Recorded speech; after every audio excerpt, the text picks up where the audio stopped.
Hey, how you doing there again, folks? Me again, of course, Brandon Wenzel. Coming back at you, another offering off my sampler platter. Yes, you folks, sampler review series videos I do for the wine. I go over there, try out food and drink items. I eat stuff, I drink stuff, and folks, I'm going to talk about stuff. I'm going to let you know all that you need to know about hopefully delicious stuff. That time I'm doing this, folks, I'm not going to lie. It's a backroom review. How often do you get one of those? It's practically Christmas.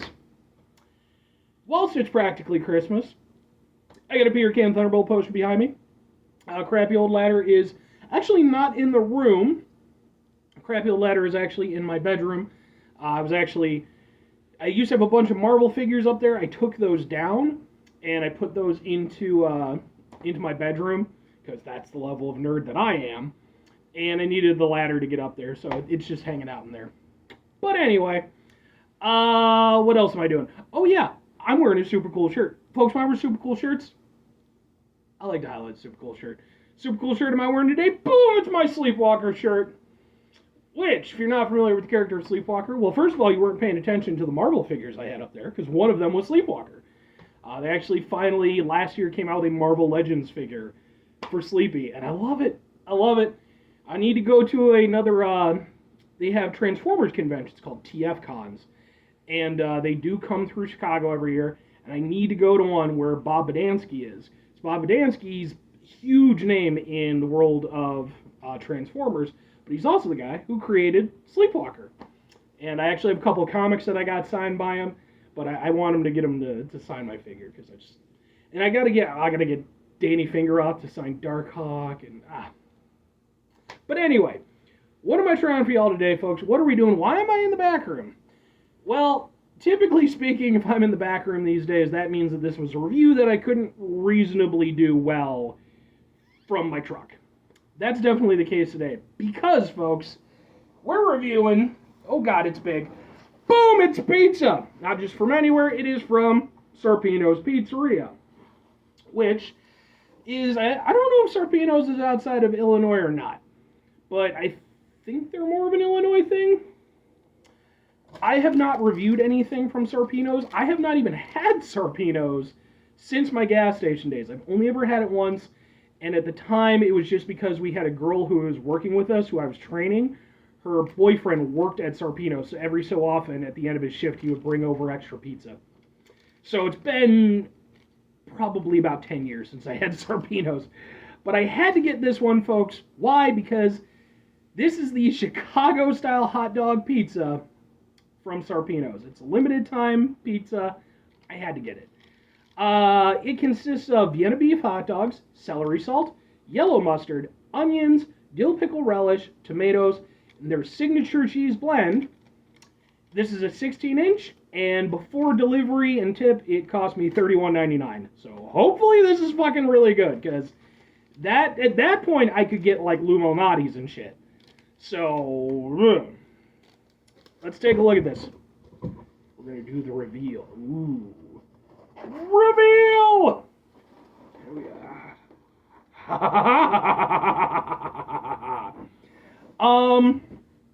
First impressions visually. Here's the thing. I don't know a lot about Sarpino's, but I do know that they kind of have a bit of a reputation for, like, using frozen pizza. I don't know if it's the case, but that's what I've been told by more than one person. Looking at it, it does kind of look sort of Pizza Hut-ish, Domino-ish. So, but that's appearances, folks. And we're not here about appearances. We're here to taste some Chicago hot dog style pizza. Let's get ourselves a slice. Yeah. Okay. Here it is. You can take a look at it. Ooh, it's got the little hot dog pieces. It's definitely got tomato. Definitely got some celery salt and relish. So I don't know how this is going to work on a pizza, but let's give it a go.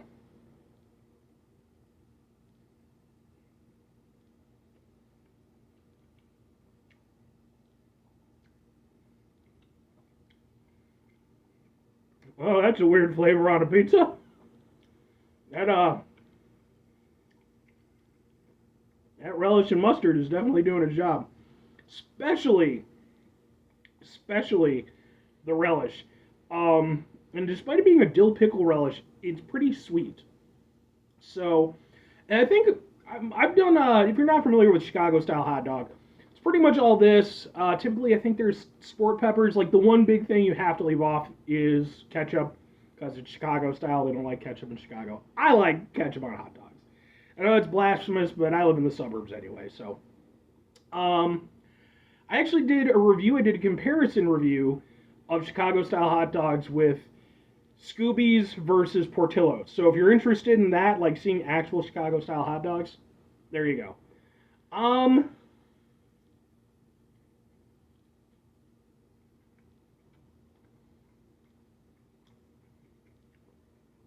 got some hot dog with that one. One thing I will say, definitely needs more hot dog. Like just right off the bat, needs more hot dog. Um, one of my adorable hamsters is out. I will not be doing a hamster cameo with him just because I would have to grab him with my hands and what with the pizza and such. But he is going to get some carrot treats because he's a good boy. And I love you. I love you, Bernard. You're such a great hamster. Um, it's a very odd thing. But like I said, definitely needs more hot dog. Because at the end of the day, you got to remember, if you're talking Chicago style hot dog, you're getting a hot dog with every bite. In this case, not the case. You're getting a lot of the other things.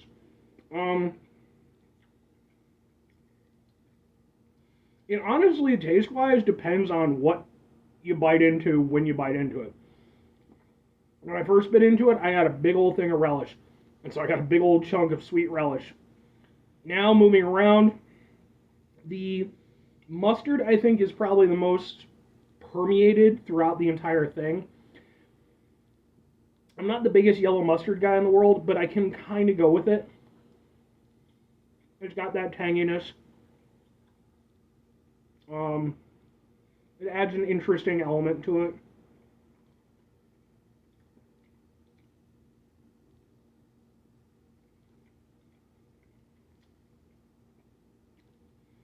Yeah, the hot dog is definitely the best bit. When you get the hot dog, they definitely needed just more hot dog. Like you should be eating some hot dog in pretty much every bite.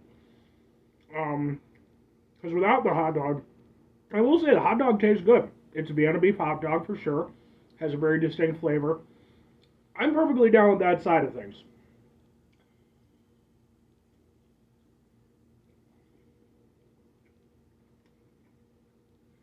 When you don't have the hot dog, it's just weird. Because obviously you've got the cheese and the crust of the pizza, that's doing something. But the relish slash mustard really kind of goes over there and sort of takes over the flavor. Even against like the tomato, like tomato really stands no chance in this.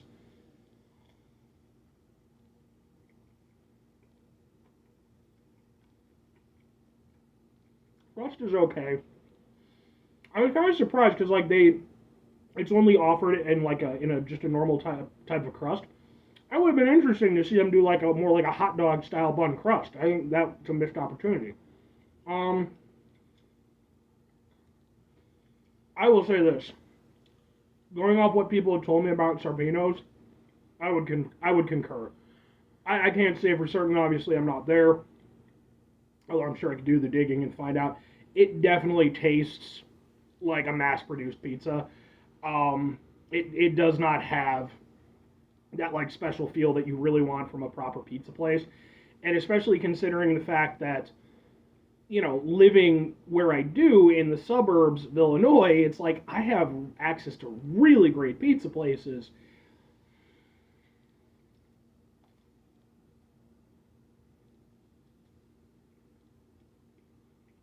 Yeah, it's very weird.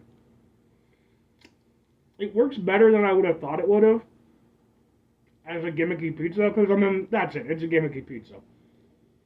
I don't think too many people, even if you would love Chicago style hot dogs, I don't think you would get this seriously. But it does work better than I would think. Um, I think they did a pretty good job in terms of the proportioning with the exception of, again, the hot dogs. Like, the hot dog is really what needed to sell it. But they didn't go too overboard with the mustard. The relish is kind of a bit here and there, so, you get sort of bursts of it.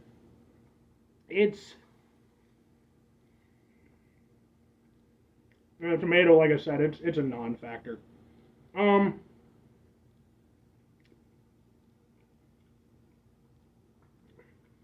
will say this too. Like I said, it depends on where you're going, because like sometimes you get too much yellow mustard. Sometimes you do. Most of the time you don't, but every now and again you'll get a patch where it's like that's too much.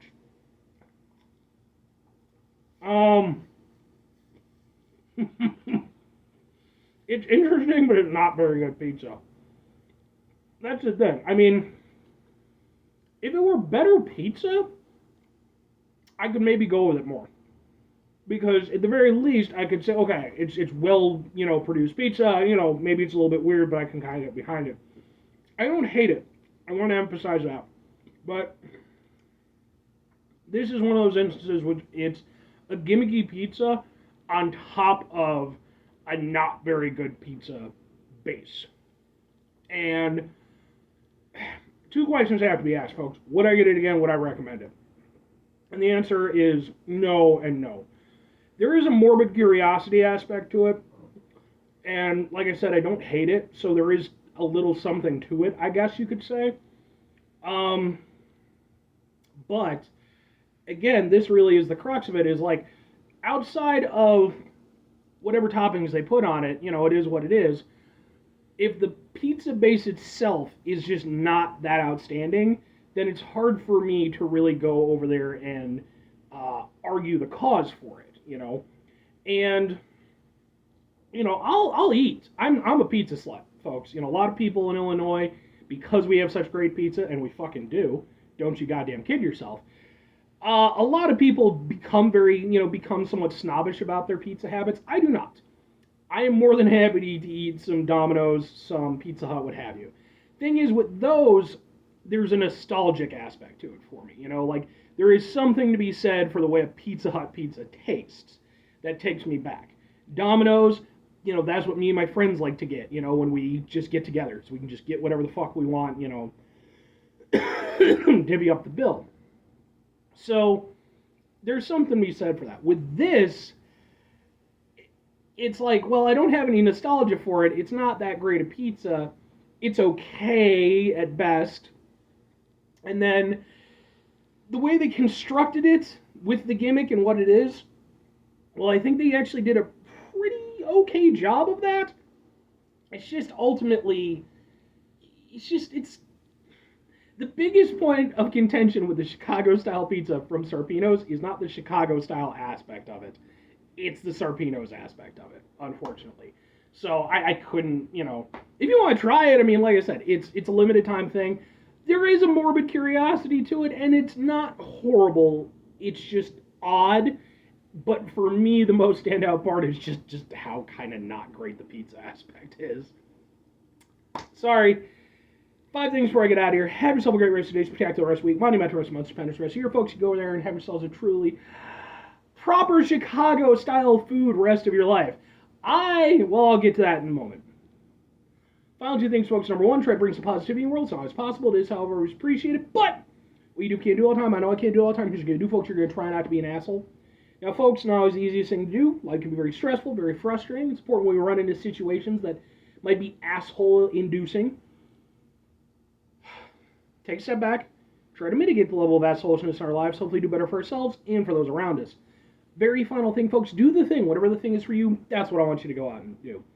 What I want somebody to do, legit, what I would like somebody to do, if they have a proper pizza place or if they have the proper pizza skills, and they live in Illinois, I would like somebody to actually take this challenge. I would like to see a proper pizza place make this work. Take 2 Chicago food institutions, our pizza and our Chicago-style hot dog, fuse it some way where it works and it really showcases the best of both of those things. That is what I would like in a perfect universe. Will it happen? I don't know. Maybe one day. I will probably be long dead when it occurs, because I imagine that these videos will end up becoming some sort of alien archives 30,000 years in the future after, the human race has wiped itself out or what the fuck ever. Anyway, bye.